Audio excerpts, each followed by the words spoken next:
أعوذ بالله من الشيطان الرجيم بسم الله الرحمن الرحيم إلى حضرة النبي مصطفى رسول الله صلى الله عليه وسلم وآله الكرام وأصحابه العظام شيء لله منا لهم الفاتحة أعوذ بالله من الشيطان الرجيم بسم الله الرحمن الرحيم الحمد لله رب العالمين الرحمن الرحيم إياك نعبد وإياك نستعين اهدنا الصراط المستقيم صراط الذين أنعمت عليهم غير المغضوب عليهم ولا الضالين آمين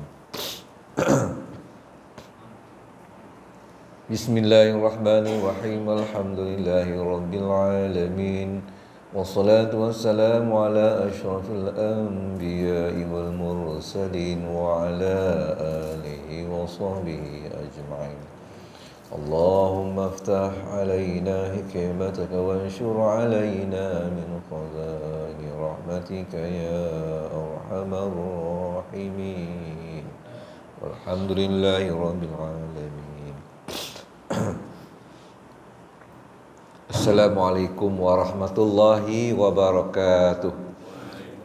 Innal hamdalillah asyhadu an la ilaha illallah wa asyhadu anna Muhammadan abduhu wa rasuluh. Allahumma salli ala sayyidina Muhammad wa ala alihi wa ashabihi wa man da'a bi da'watihi ila yaumil qiyamah la raiba fihi.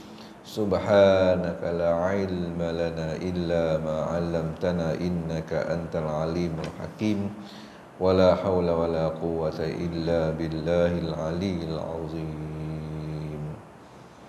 Rabbi shrah li sadri wa yassir li amri wa hlul 'uqdatam min lisani yafqahu qawli. Rabbi yassir wa la tu'assir ya karim bi rahmatika ya arhamar rahimin. Radina billahi rabba wa bil islami dina wa bi Muhammadin sallallahu alaihi wasallam nabiyya wa rasula amma ba'd.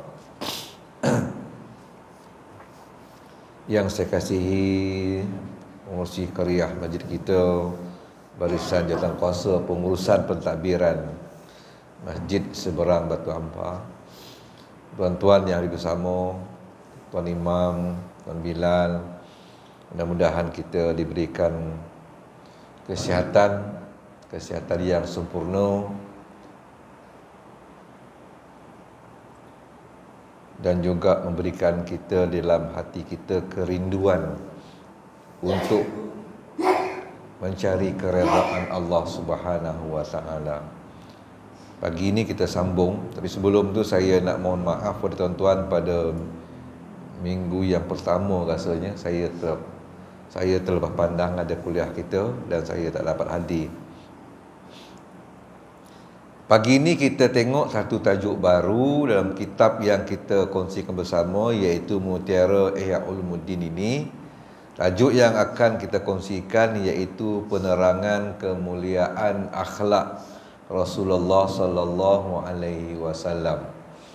Kalau kita nak tengok lebih detail tentang akhlak Nabi sallallahu alaihi wasallam, mungkin tuan-tuan juga telah membacanya, iaitu kitab Syama'il. Kan? Kitab Syama'il ini menunjukkan tentang kesyumulan, kesempurnaan Nabi Yuna Muhammad sallallahu alaihi wasallam. Bismillahirrahmanirrahim. Rasulullah sallallahu alaihi wasallam adalah manusia yang paling sabar, paling berani, paling adil dan paling banyak pengampunan di atas seluruh manusia. Insan yang hebat, itu dinamakan Mustafa, yang terpilih. Baginda sallallahu alaihi wasallam tidak pernah sama sekali menyentuh tangan seorang wanita walaupun yang tidak menjadi miliknya sebagai hamba sahaya, atau yang tidak ada hubungan perkahwinan dengannya, atau yang bukan muhrimnya. Walaupun di sana ada juga dikatakan pendapat khilaf bersalaman dengan wanita, tetapi kalau kita rujuk tu hujah-hujahnya, pendapat yang paling sahih iaitu larangan bersalaman dengan wanita yang bukan mahram kita. Budaya tak kira tuan-tuan. Kalau di Indonesia budaya dia, kalau tak bersalaman dengan kaum kerabat, sedangkan kaum kerabat tu bukanlah mahram, dianggap kerabat, saudara. Sepupu pun saudara juga, sepupu saudara. Tapi dalam Islam syariat kita tak boleh. Tapi di Indonesia dia punya adat agak berbeza. Kalau saudara mara datang ke rumah tak bersalaman, dianggap satu yang orang kata tak beradab. Jadi kita tengoklah adat dengan syariat. Kalau ianya sangat bertentangan, kita tanpa ragu-ragu hendaklah mendahulukan syariat daripada adat. Ya. Contoh tadilah bersalaman dengan yang bukan muhrim. Sebab akhlak Nabi. Baginda sallallahu alaihi wasallam adalah manusia yang paling pemurah. Tidak pernah baginda membawa walaupun 1 dinar ke rumah baginda semalaman. Apabila baginda sallallahu alaihi wasallam ada membawa lebihan daripada sesuatu dan baginda tidak menemui mereka yang sepatutnya lalu, dia bawa benda ni nak menuju ke rumah, balik ke rumah, tapi dah ada dah hadiah bagi. Kalau ada jumpa tengah jalan, dia terus bagi kepada orang yang ditemui. Tapi kalau dia kata ada lebihan daripada sesuatu, baginda tidak menemui mereka yang sepatutnya lalu, baginda menunggu hingga waktu malam. Maka itu baginda sallallahu alaihi wasallam tidak akan masuk ke rumah baginda sehingga baginda menemui orang yang memerlukan barang tersebut yang ada di tangan baginda sallallahu alaihi wasallam.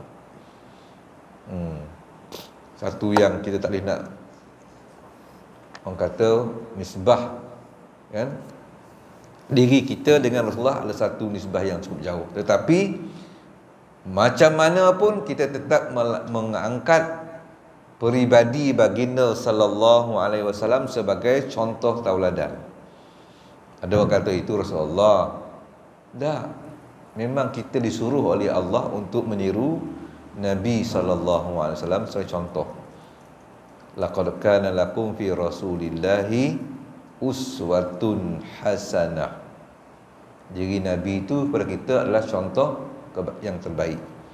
Rasulullah sallallahu alaihi wasallam tidak pernah mengambil apa-apa yang dikurniakan oleh Allah melainkan hanya sekadar keperluan makan untuk setahun. Segala keseluruhan yang baginda miliki itu pasti dibelanjakan ke jalan Allah, iaitu untuk kepentingan agama Allah semata-mata. Dia akan gunakan apa yang Allah beri kepada baginda gunakan untuk dakwah. Untuk dakwah. Saya ada seorang kawan. Ini bukan cerita dia, cerita isteri dia. Isteri dia ni seorang yang berkejaya. Yalah, biasalah macam saya kan, kita bekerja, isteri bekerja. Isteri ni, dia ni bagi saya susah nak jumpa orang yang macam itulah.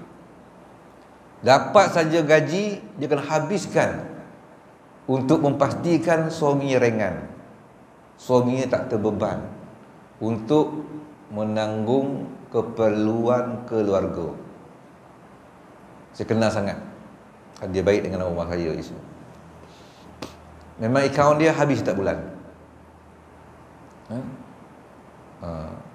Sehingga dia meninggal, si isteri dia meninggal. Saya kenal, kawan-kawan semua kenal tentang isteri ni. Dia punya, orang kata, pengorbanan dia, yang penting suami aku senang. ringan beban kerja dia. Memanglah dalam syariat ni tanggungjawab menanggung adalah wajib kepada suami. Tapi dia ambil pendekatan, aku nak ambil pendekatan apa yang aku dapat, aku nak ringankan suami aku. Itu pendekatan dia ambil. Sehingga apabila dia meninggal dunia, dia balik rumah mak dia, ziarah mak dia. Dia minta izin dengan suami dia. Dia kata, bang, nak pergi rumah mak kejap. Pergilah dia. Sampai rumah mak, entah macam mana, ajal di situ. Dalam keadaan dia sihat, tak ada apa. Tapi ialah, istilah kita hari ni, kalau sihat di tiba tu, maknanya jantung. Itulah, jantung. Jadi bila pergi rumah mak, dia meninggal dunia, kemudian tu, anak-anak bukalah dompet dia. Tengok dalam dompet dia hanya ada RM10, selai RM10. Dalam akaun dia habis dah, tak ada. Ini saya kata susah cari lah, kan? Itu. Sebab pendekatan dia ambil, memang suami itu wajib, tetapi dia mengambil pendekatan, dia sanggup mengorbankan hartanya, income bulanannya untuk memastikan suaminya ringan. Mudah-mudahan insya-Allah dia diangkat sebagai hamba yang mulia di sisi Allah Subhanahu wa taala. Baginda sallallahu alaihi wasallam tidak pernah meminta sesuatu daripada orang lain, melainkan sesuatu itu diberikan oleh seseorang kepada baginda. Nak minta tidak, tapi orang bagi hadiah dia ambil. Oleh sebab itu kadang-kadang baginda sallallahu alaihi wasallam mengambil lagi daripada simpanan makanan setahunnya untuk diberikan kepada mereka yang meminta itu. Bila orang minta pada dia, dia akan pastikan orang itu tak kecewa, kan? Kita tuan-tuan, antara pendekatan yang kita boleh ambil, bagi saya, apabila orang hubungi kita, ustaz, encik, anak saya ni di hospital, tolong doakan. InsyaAllah nanti saya doakan. Jangan kata nanti tuan, jangan kata nanti.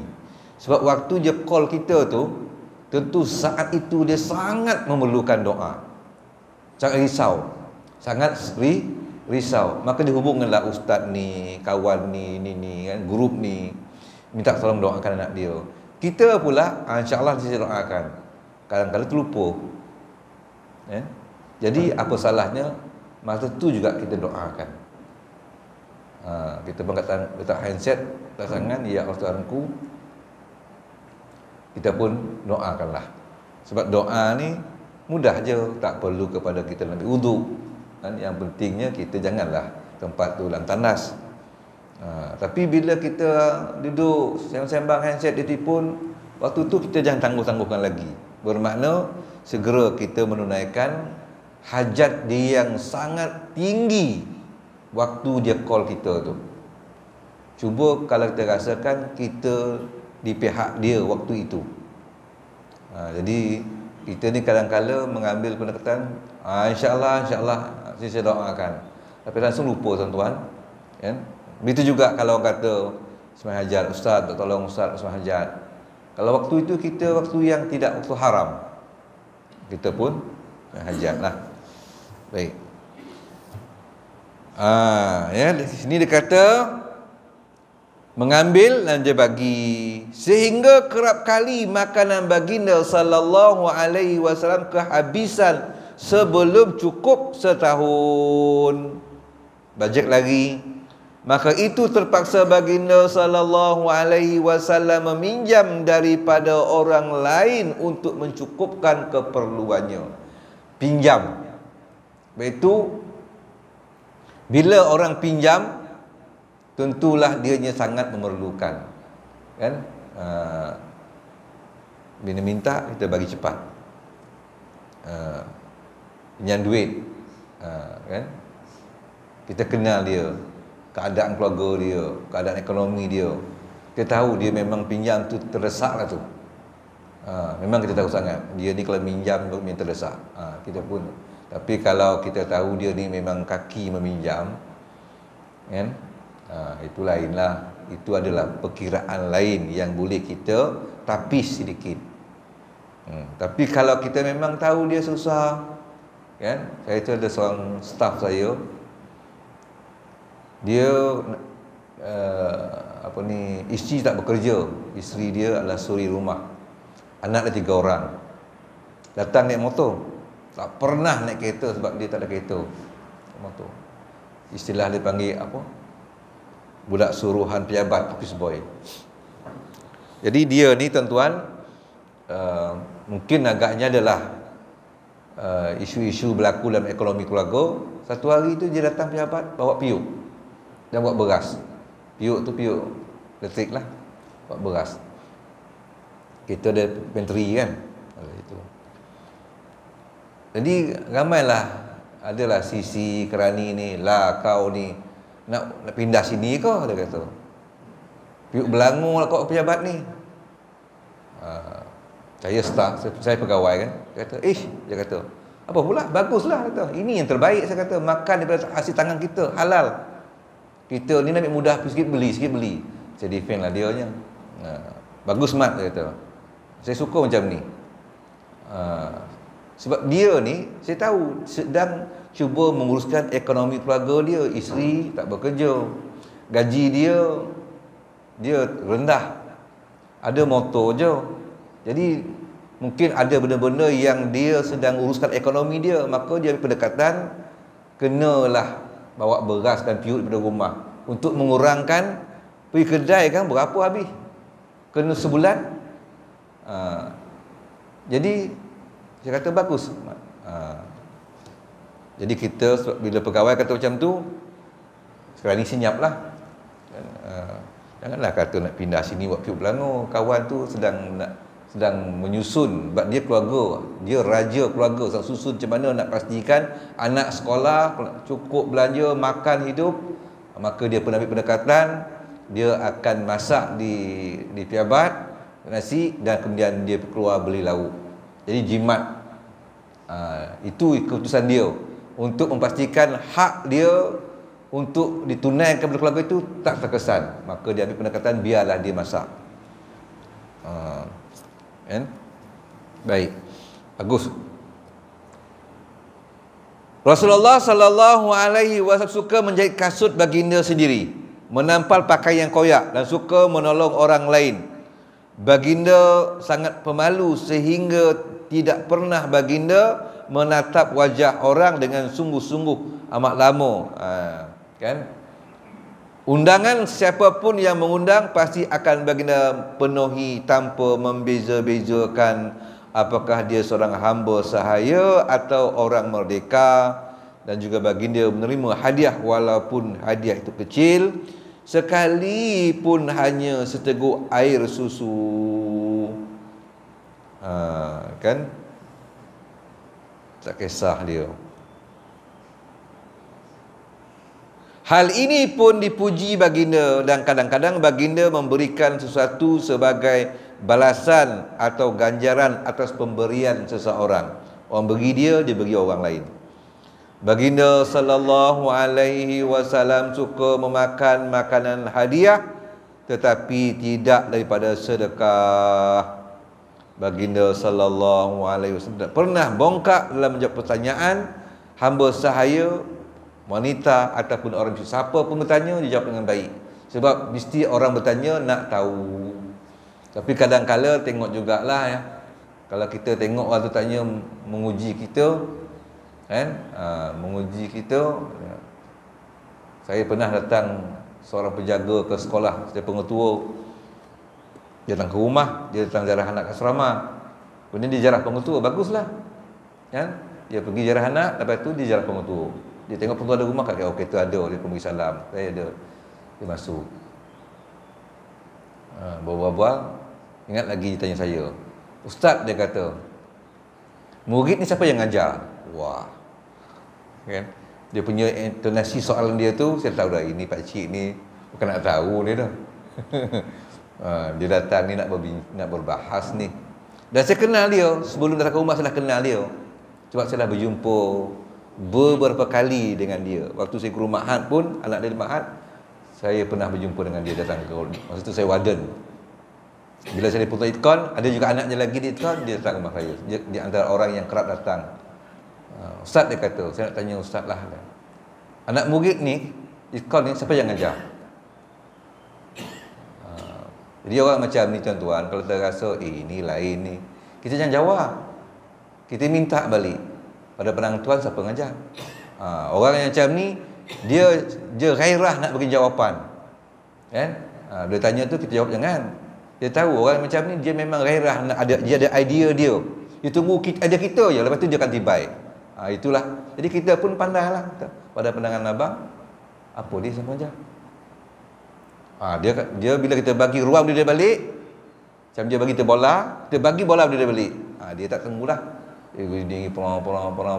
Kita dengarlah, jangan kita tak dengar. Dengar.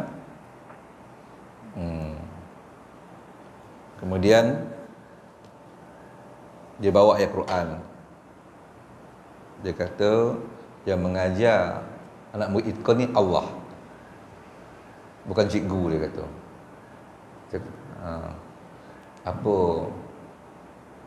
Apa dalil? Saya kata, apa hujah? Dia pun buat hujah.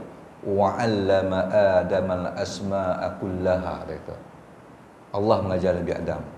Saya kata, itu Allah mengajar Nabi Adam, ini murid itkon. Macam mana Tuhan katakan wa 'allama Adama, Allah mengajar Nabi Adam? Lepas itu pula, macam mana pula Tuhan katakan Allah mengajar itkon?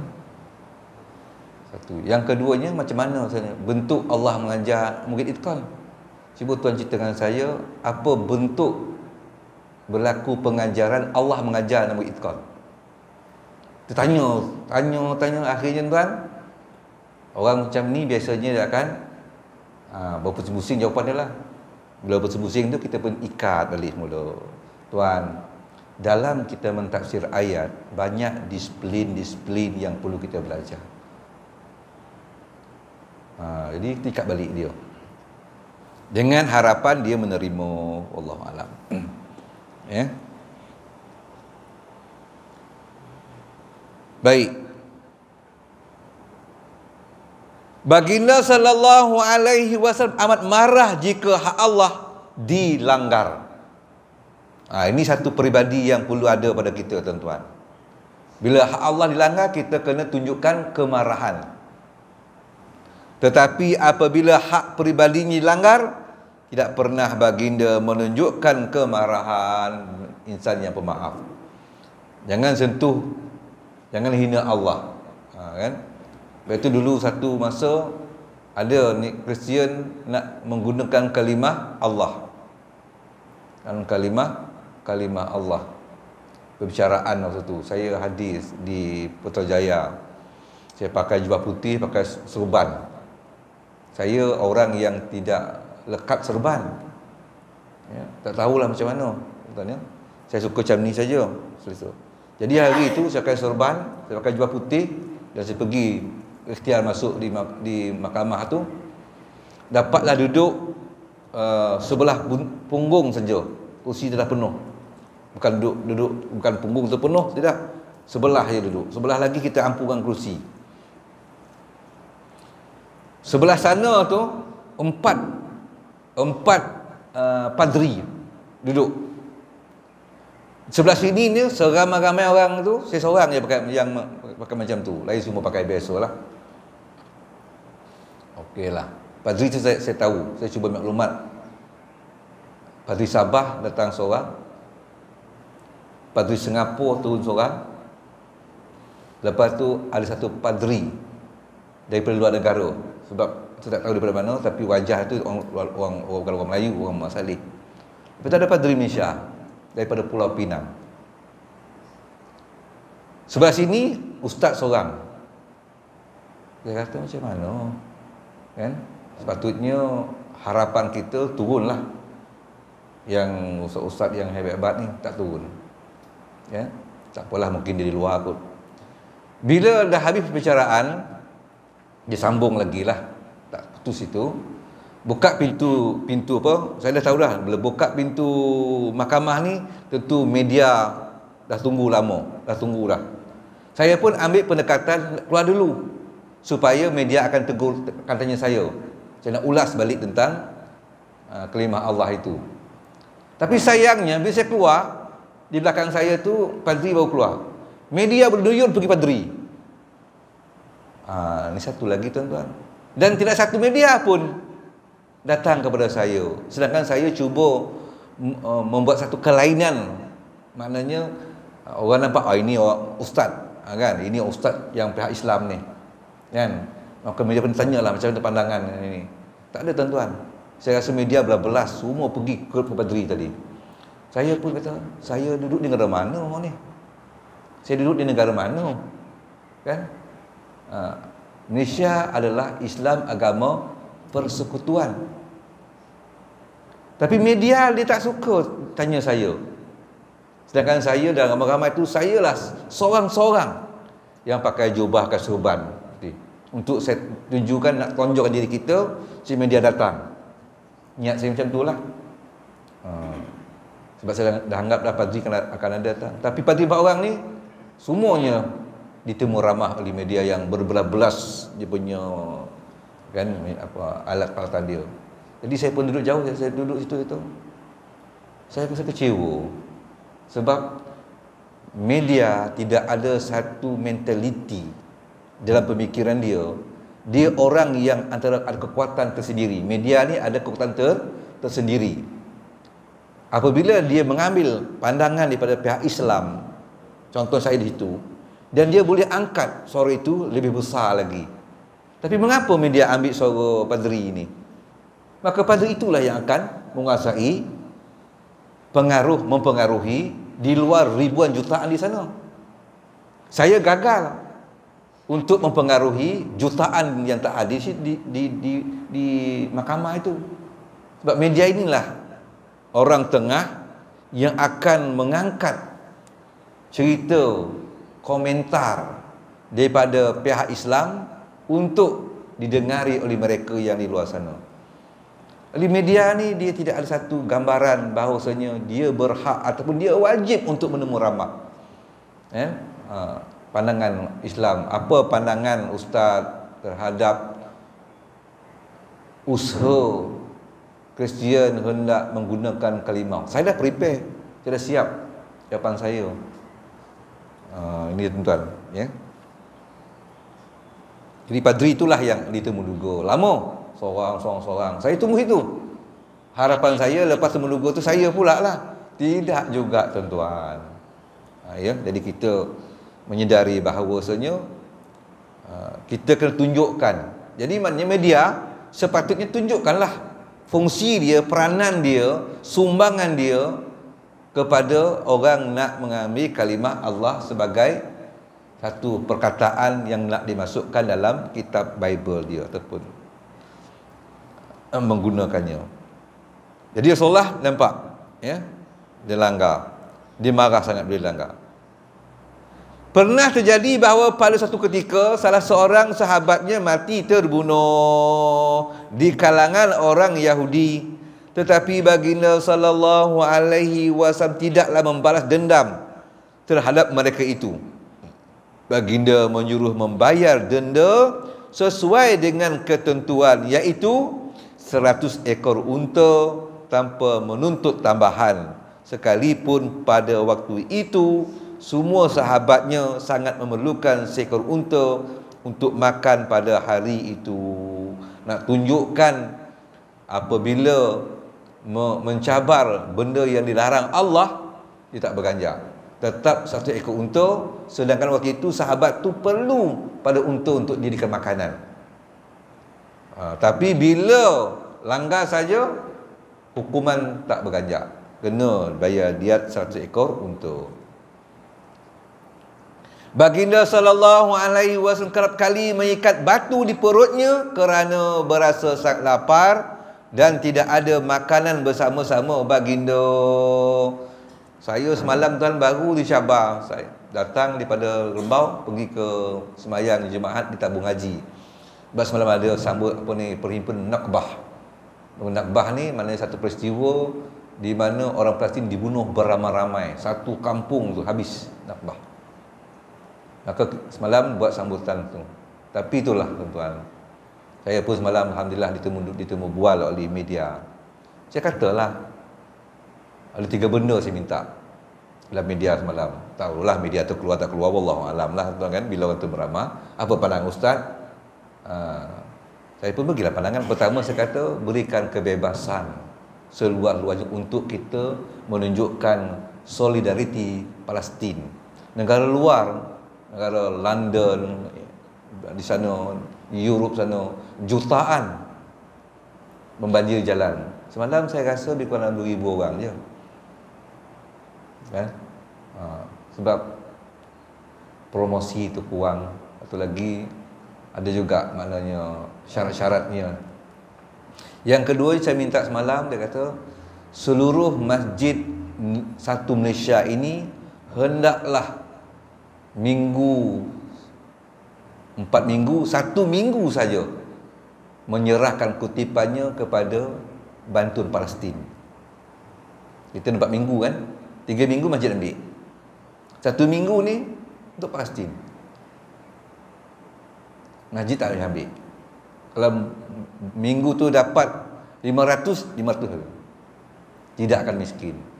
Yang kedua saya kata, yang ketiga saya minta supaya itu pihak kerajaan lah memberikan satu arahan yang jelas kepada masjid. Kita ada 4 khutbah, 4 Jumaat lah. Sebulan tu 4 Jumaat. Hendaklah satu Jumaat itu khutbah khusus mengangkat semangat solidariti Palestin. Kan? Boleh kita boleh cerita, banyak cerita kan, Palestin. Supaya apa yang disebut fatwa oleh Persatuan Ulama Sedunia itu kita sambut. Wajib umat Islam berjihad. Jadi kita bila sampai negara kita, jihad itu kita bacalah apa pandangan ulama. Jihad itu sesuai dengan apa yang perlu kita lakukan. Tak adalah sampai mungkin angkat senjata, kalau perlu pergilah. Mungkin bukan kita, mungkin tentera lah. Sebab itu yang berautoritinya. Tapi apa mungkin kita boleh, maknanya antara bentuk jihad kita, Masjid Sulatu Malaysia ini dibenarkan, diarahkan 1 bulan 4 kali khutbah, 1 kali mesti fokus kepada menaikkan semangat tentang solidariti perjuangan Palestin. Jadi benda itu perlu dia akan berkembang. Bila buat perhimpunan, oleh kerana setiap bulan ada saja bina semangat solidariti, dengan duit kita hulurkan, masjid bersama-sama menyumbang, tubuhkan satu kutipan yang tersusun. Kemudian tu ada pula khutbah Jumaat setiap bulan. Bila buat perhimpunan, taklah macam semalam. Orang tak tahu pun ada perhimpunan. Ada kan? Gitu tuan-tuan. Itu perjuangan jihad yang perlu ada, kan? Saya rasa kalau satu masjid, kita masjid apa? Ada 2,000 di Malaysia ni. Ada masjid kutipan dia mungkin 300. Saya pernah ceramah satu masjid, saja tanyalah.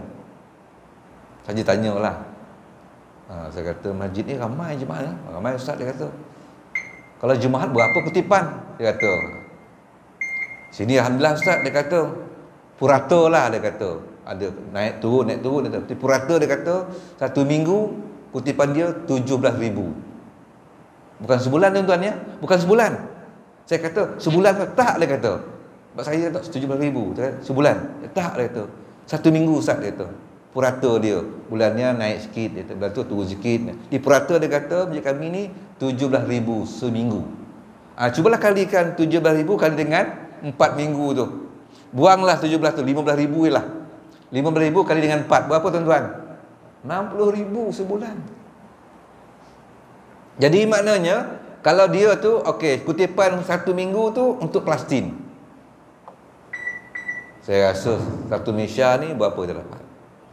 Kan? Dan kita takkan bikin. Itulah perjuangan kita. Maknanya masuk dalam kepala ahli Korea, masuk dalam kepala pihak masjid, bahawasanya kita terheret bersama dalam merasai perjuangan Palestin. Khutbah pun bagi juga. Berapi-rapilah khutbah. Biar bersemangat betul. Kan? Tentang membela solidariti. Supaya kita dapat menghayati, menyambut tentang makna wajib bagi orang Islam berjihad. Dalam konteks, kita ambil dalam konteks apa? Dalam konteks pertama dana, yang kedua bina semangat solidariti Palestin. Cukuplah di bidang kedua itu. Kan? Bila kita buat saja perhimpunan, bagi saya bila ada perhimpunan rangka, okey. Katalah maknanya perhimpunan tu nak buat 2 bulan akan datang. Jadi khutbah masjid pada minggu itu yang sempurna dengan solidariti Palestin, umumkan atas mimbar bahawa perjanjian akan ada perhimpunannya. Barulah kita akan nampak dia punya gelombang dia. Kalau tidak, kita tidak akan sejuk lah. Sejuk. Saya sedih semalam. Malam tuan-tuan, Cina, India, semua yang dibina atas kemanusiaan. Ada Cina, dia patung dia balut dengan apa, dengan apa? Patung dia beli, dia balut dengan kain putih, kemudian dicurahkannya warna merah. Saya menangis tengok bagaimana mereka bersolidariti, kan? Tetapi oleh kerana mungkin gelombang kesedaran untuk bersolidariti itu tak ada, jadi kita nampak gaya cahambar banding dengan luar London, memenuhi jalan raya jutaan turun, kan? Jadi begitulah pada pandangan saya. Wallahu alam, mungkin pandangan saya ada kelemahannya, bolehlah maknanya diberikan komen. Itu pandangan saya. Mungkin di pihak yang lain pula ada pandangan tersendirilah, wallahu alam. Ya. Baik, sikit lagi saya sambung. Baginda kerap kali mengikat batu. Ni kita tahu cerita dia lah. Baginda makan seadanya, kan? Makan pun amat sederhana. Nahnu qaumun, kami ni satu puak, satu kaum, tak akan makan kecuali dah terasa lapar, dan akan berhenti sebelum rasa kenyang. Itu dia. Saya sendiri tuan-tuan, ini saya lah banyak, kebetulan ada, kadang-kadang ada meeting-meeting, kadang-kadang kebetulan meeting saya tanyalah Tuan Mahdi, Tun makan macam apa? Budaya makan. Dia kata saya makan, dia kata bila sedap tu saya berhenti awal lah. Wah, kita tidak, bila sedap menambah lagi. Dia bila sedap berhenti awal. Ya? Ada benda-benda yang kita kena belajar. Jika mendapat kurma sahaja tanpa roti, baginda suka. Ada daging panggang sahaja juga disukai. Ada susu tanpa roti juga dianggap cukuplah. Ada mentimun, tembikai dan buah-buahan basah ataupun makanan yang disedia, baginda sallallahu alaihi wasallam suka memakannya tanpa rumutan. Ini tuan-tuan, saya tanya mak saya, mak apa amal abah? Apa pula? Ialah abah saat dia nazak, dia minta makanan. Maknanya Allah Ta'ala tidak ambil selera makan di saat dia sedang nak meninggal dunia. Kita dah nampak dah, ni lain macam dah ni. Kamera dia beri dah berkumpul dah. Ustaz panggil dia kata datang, keluar waris dia datang, semua tu pun berkumpul lah. Saya datang pukul 2 pagi dia meninggal, tapi sebelum tu kita dah tengok, dia boleh berkomunikasi lagi. Jadi mak saya yang jaga abang saya, mak saya datang dari kampung buat makanan. Inilah isteri kan, dia mesti ingat juga suami cukup apa dia masak lah. Memang dia nak pergi dah, dia siap makan, siap bawa. Dia sampailah lebih kurang pukul 9 tu, dia pukul 2 meninggal. Dia kata, kau bawa apa tu? Bawa nasi ni. Kesian kau bawa, dia kata. Meh abang jamah, dia kata. Jadi maknanya isteri saya pun apa, mak saya pun ambil suapkan. Masih ada selera makannya lagi. Kan? Sebab orang dah sebulan dah tak ada lagi dah. Hilang kan. Saya tanya mak saya, mak apa yang abah amalkan mak? Saya ni tak dapat macam tu. Walaupun anak dia. Tapi tak. Dia kata arwah abah kau ni, dia kata, sejak kahwin sampai dia meninggal, telinga mak tak pernah dengar dia merungut tentang makanan. Gulai kena perasur ni tak pernah. Habis tu mak tahu gulai sedap ataupun tak sedap, tengok abah ke makan. Kalau dia makan menambah, tu sedap lah tu dia kata. Tapi kalau makan sepinggannya, mak tahulah gulai mak sekurang itu. Tuan-tuan segala rupa, agaknya lah, wallah, agak itulah antara sebab Allah mengambil lambat selera makan ni hilang. Wallahu a'lam. Rasulullah begitulah, ya. Tapi saya tuan-tuan agak ada kelemahan sudut tu. Ada kelemahan. Kalau saya rasa, saya kata jauh lagi ni. Tapi tak adalah kita marah kan, dia roti masak. Kita pun ambil balik, masuk dalam kuali, kita alter sikit. Supaya jadi ni. Biasanya apa? Ialah biasa orang Kelantan dengan orang Negeri Sembilan. Saya orang Negeri Sembilan, rumah saya orang Kelantan. Tentulah dia punya KPI Podes tu berbeza. Kan? Di situlah saya berselisih sikit. Sehingga saya kata ginilah, kita masak, boleh tak tinggalkan sikit lempiuk tu, abang nak tambah lado. Jadi masak sepuluh poli besar tu Ustaz kan, ambil lah, tinggalkan sikit. Lepas itu kan saya kat alter sikit. Dia kata bersambal tak boleh kau? Lain. Sambal ni lain tuan-tuan. Podes kuah tu lah lain. Entahlah tuan-tuan mungkin sama ikut. Saya tak. Podes kuah tu dengan podes sambal je lain. Saya lebih suka podes kuah. Kan dia pun pandai lah. Dia tinggalkannya dalam kuali ada kuah, saya pun alter sikit lah. Okey. Tapi masalah dia pula, anak-anak bila rasa yang ni akan, dia ambil yang abah punya juga. Dah kita berkongsi dengan anak. Dia kata, masalah yang mama masak. Dia kata, yang ni podes sikit bah. Begitulah. Wallahu alam tuan-tuan. Itulah dia di antara akhlak Nabi SAW, ya. Yang bagi saya, kalau kita nak tengok akhlak Nabi ni, bacalah kitab Syama'il. Mudah je. Kitab tu kitab yang tidak perlu sangat kita nak berguru, sebab kalimah-kalimahnya hurainya jelas nyata. Sambil-sambil duduk mengetih, makan goreng pisang, minum petang dengan orang rumah tu, kita buka kitab Syama'il tengok kan. Contohnya dalam hadis ni ada satu ni saya yang sampai lagi kita baca, tapi nak tunjukkan di situ tak tahu muka surat mana, tentang dia kata cincin Nabi SAW. Dalam kitab ni dia sebut Nabi suka pakai cincin perak, betul. Dan Syama'il pun sebut sama, cincin perak. Cuma tak sebut batu. Dia tak sebut batu. Batu Nabi ialah batu warna hitam. Saya tak jumpa di mana. Dalam kitab ni dia kata Nabi suka memakai cincin di jari manis. Dan kitab Syama'il sebut tangan kanan. Tapi di sini kitab ni saya jumpa, baru saya baca, saya kata, kenapa lain dengan Syama'il? Dia sebut Nabi pakai cincin kiri dan kanan. Bila macam tu, apa kita punya pandangan kita? Kita punya, orang kata, ilmu ni ada dua. Satu ilmu riwayah, satu ilmu dirayah. Ilmu riwayah, apa yang kita baca tu kita ambil lah, kan? Kita ambil. Maknanya kalau kita belajar goreng pisang tu macam mana potong pisang tu, bila kita buat pun macam tu juga. Tapi kalau ilmu dirayah, dia dapat macam tu dan dia cuba analisa. Dia analisa dan akhirnya dapat satu benda yang dia dapat tu berdasarkan kepada menganalisa berapa. Jadi bila saya baca kitab ni, Nabi memakai cincin, dia kata tangan kanan dan tangan kiri, tapi jari sama.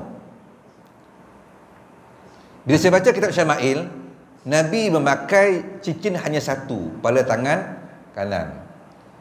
Oleh kerana dalam Syama'il itu berdasarkan hadis Nabi. Dalam kitab ni saya cuba cari hadisnya, tak ada, cuma pendapat tulisan si pengarang kitab. Kitab ni bukannya Imam Al-Ghazali, ya. Imam Ghazali karang kitab Ihya Ulumuddin. Kitab Mujarrad Ihya ini bermakna dia pilih-pilih. Dia pilih-pilih dan disusun. Kemudian hadis itu dia huraikan, sebab dia pun alim juga. Maka dia Syekh Muhammad Jamaluddin Al-Qamisi Ad-Dimashqi, orang Damsyik, orang Syria, yang karang kitab ni diterjemahkan dalam bahasa Melayu lah oleh panel penterjemah, adalah grup dia. Jadi dia punya pandangan, saya baca, tidak ada mendatangkan hadis. Tapi bila saya baca kitab Syama'il ada hadis. Jadi setakat ini bila saya jumpa kitab ni, kata tangan kanan dan kiri Nabi pakai cincin. Dalam Syama'il saya baca berdasarkan hadis Nabi, ada hadis dia, ada matan dia, iaitu memakai cincin di sebelah kanan, maka saya pegang Syama'il. Ini dipanggil dirayah, sebab kita membandingkan yang kitab ni ada dia ulama juga, ya, Mutiara Ilmuddin mesti diambil daripada kitab ilmu. Tapi kita boleh tengok Ilmuddin ni ada dia punya ni, yang ni huraian yang dia buat. Huraian dia buat ni boleh tengok rojokkan tak ada. Cuma saya anggap itu pandangan dia sebagai orang alim. Namun dia tidak mendatangkan hadisnya. Kitab Syama'il ada matan hadisnya. Maka saya mengambil, saya pegang Syama'il. Itulah cara dia, Allah Alam. Ya? Jangan kita menyalahkan dia. Ini bab kita lah, kita nak ambil yang mana. Tak kata macam mana ni Ustaz? Yang ni kata tangan kanan, yang ni kata tangan kiri kanan, yang satu. Jadi untuk kita beramal, kita teroka sedikit, kita baca sikit. Baca sikit. Setakat ni apa yang saya baca dah lepas depan ni, tidak ada nas yang dia bawa menyokong pendapat dia, mengatakan dia kata ni Nabi memakai cincin tangan kanan dan juga tangan kiri. Kecuali dah besok ada saya jumpa tapi dalam Syama'il itulah saya jumpa, Allah Alam. Ustaz ada jumpa Ustaz? Ya, saya sekat jumpa Syama'il yang itulah saya jumpa. Maknanya Nabi memakai cincin perak batu hitam di jari manisnya pada tangan kanannya. Itu ada matan dia. Boleh buka kita Syama'il. Jelas. Jadi kita pakai yang itulah pada saya. Tapi jangan pula kita mengatakan ini salah pendapat ulama, jangan. Sebab dia orang juga yang hebat. Cuma bila pendapat dia tak ada datang hadis, yang ni ada hadis, maka kita lebih mendulukan pandangan yang ada bersandarkan kepada nas. Macam barulah saya TikTok saya semalam angkat TikTok, hari ni dah banyak lah tengok, berkaitan dengan ada pandangan untuk mengangkat perempuan sebagai Perdana Menteri.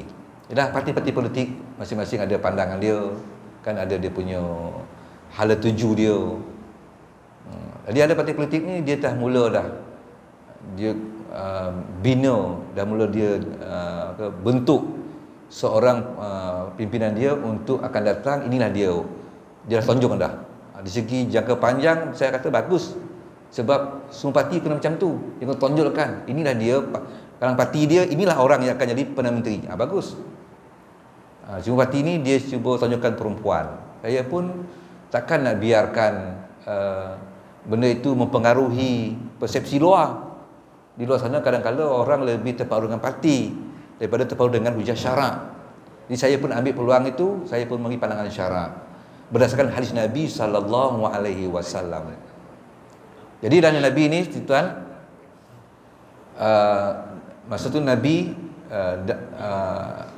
ada di sebelah Parsi sana melantik, sebab dia ni adalah keturunan istana. Perempuan tu keturunan istana. Ayah dia hebat, pemimpin. Maka lepas tu ayah dia meninggal dunia, maka lantik anak dia perempuan, Harun bin Kisra, binti Kisra. Maka Nabi pun bersabda lah, la yuflih qaumun walau amrahum imra'atun. Nah, hadis ini hadis sahih yang dirawikan oleh Imam Al-Bukhari, rawahu Al-Bukhari. Dia kata lan tu maknanya kalau dalam bahasa Arab menunjukkan bahawanya satu larang yang besar, tak boleh berlaku.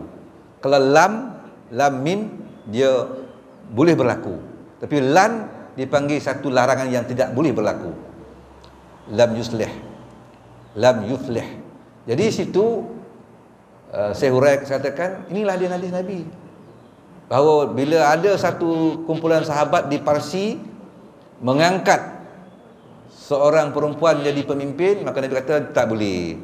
Ya? Jadi neraca syarak tidak membenarkan perempuan diangkat sebagai orang nombor satu negara, tak boleh. Tetapi kalau mungkin pandangan parti-parti yang tak berlandaskan pada syarak, bagi dia okey lah. Tapi saya bawa dalam konteks pandangan syarak supaya di luar sana sentiasa dipimpin oleh pandangan syarak.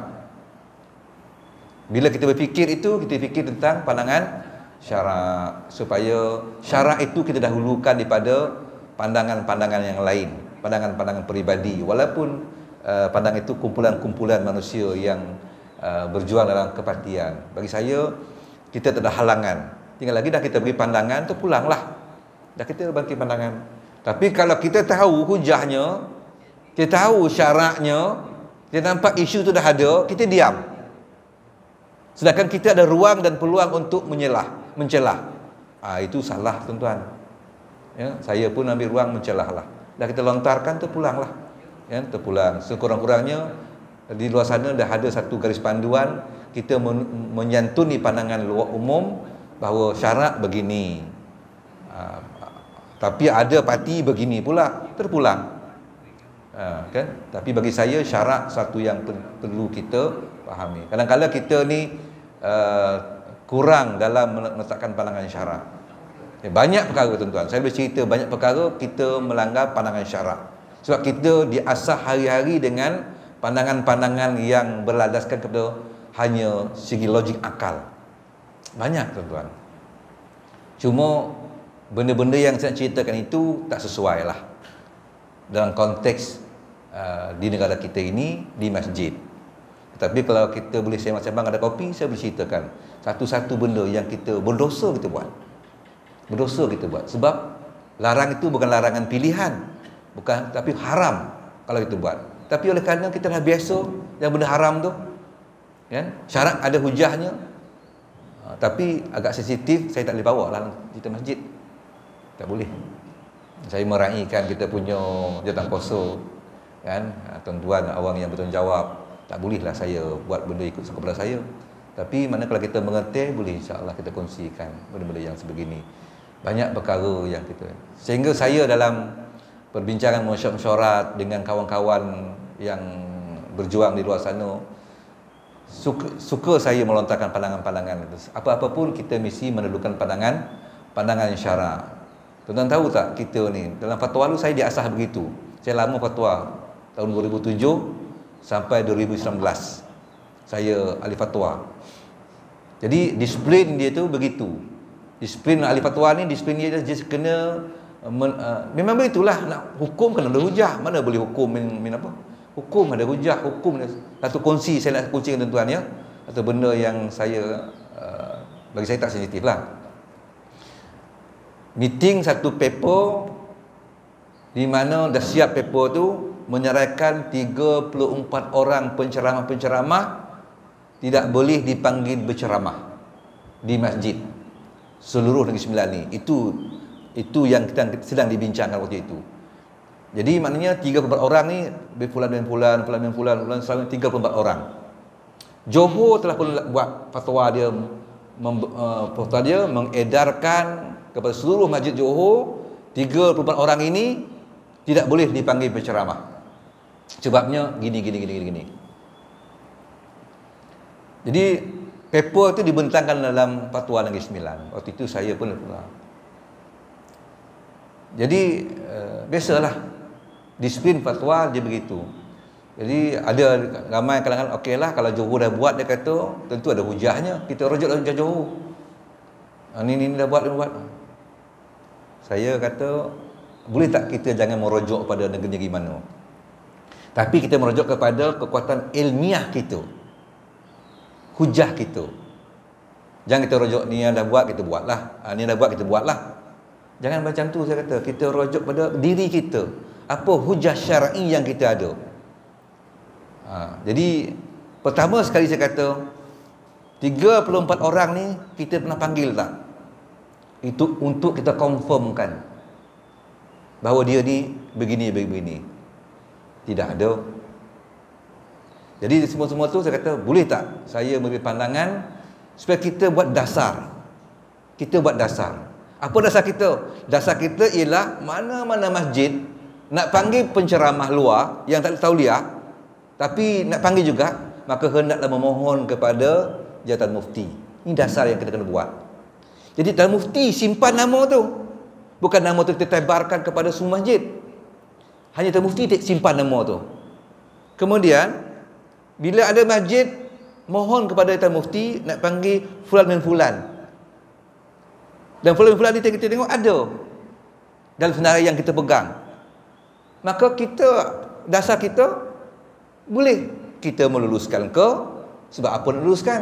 Tidak meluluskan sebab apa tak luluskan. Dasar itu kita pegang. Jadi bermakna kita jangan tebarkan nama ni. Kita yang pegang. Jadi masjid pun mohon saya nak mengambil ini, maka tak diluluskan. Tidak ada apa. Saya rasa itu antara yang terbaik. Sebab kita kena hujah syarak kita menuduh seseorang itu dengan kaza mesti ada asas yang kuat. Kita panggil tak dia berdepan dengan kita, berhujah dengan kita. Contohnya ajaran sesat, kita isytiharkan ni ajaran sesat. Contohnya persatuan gerakan perahmat, ada kita turun ke daerah katakan perahmat ini adalah sesat. Kenapa kita umumkan turun di daerah kata perahmat sesat, beritahu orang ramai jangan terlibat dengan perahmat yang sesat? Sebab kita dah berhujah depan-depan dengan dia, hujah berdepan-depan. Akhirnya kita dapat memang confirm apa yang kita ajukan, huraian-huraian ayat Quran yang kita minta dia huraikan, hadis yang tidak hadis kata hadis, yang hikam amsal kata Quran. Kita tanya rojokkan dia, maka kita dah dapat. Jadi kita mengisytiharkan dia sesat di atas hujah yang kita telah berdepan dengan dia, berhujah dengan dia. Tapi yang 3 orang ini tak seorang pun kita berdepan dengan dia, saya kata. Jadi lebih baik kita buat dasar saja. Itu mungkinlah agaknya tuan lagi ni masjid nak kena panggil ceramah kena mohon tak sekarang ni? Kena mohon kan? Bagi yang tak ada tuliah lah, yang ada tuliah tak ada lah. Mohon. Itu dasar. Yang lebih harmoni sebab ianya disantuni oleh neraca syarak, bukan neraca perasaan. Orang lain buat kita buat. Itu tak betul. Wallahu alam, saya contohlah. Ya tuan-tuan ya. Alhamdulillah. Jadi mudah-mudahan dia harmoni kepada masyarakat. Sebab bagi saya fatwa itu fungsi dia ialah menyantuni masyarakat. Itu fungsi fatwa, bukan mengharu-birukan masyarakat. Itu hukum ada 2-3, fatwa angkat 1, supaya semua masyarakat pegang yang satu itu, bukan ikut suka hati dia. Contohnya tolak tabung hari Jumaat kan, ada 3 hukum. Bukalah kitab, ada 3 hukum pandang ulama. Ada hukum haram, ada hukum harus, ada hukum makruh.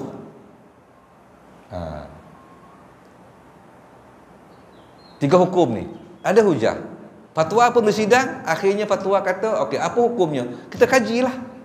Akhirnya fatwa ni senang kata menolak tabung yang bergerak waktu khutbah sedang berjalan di masjid-masjid, hukumnya bagi fatwa Negeri Sembilan makruh. Kita makruh kan? Itu saja wording dia. Nak tahu hujahnya, kenalah buka dia punya paper tu, apa hujah dia. Tapi wording dia itu saja untuk dipaham makruh. Oh, tolak tu makruh. Manakah tak adalah sampai peringkat berdosa haram. Walaupun ada peringkat ada hukum haram, ada hukum makruh, ada hukum harus. Namun Negeri Sembilan tidak ambil yang harus. Ada hujah-hujahnya. Negeri Sembilan tak ambil hukum haram, ada hujah-hujahnya.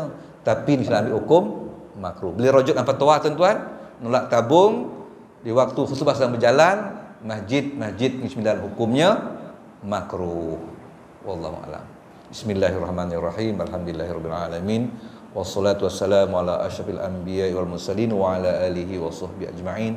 Allahumma zidna ilman nafi'an wa qalban khashian wa ibadatan mutaqabbalan bi rahmatika ya arhamar rahimin walhamdulillahirabbil alamin.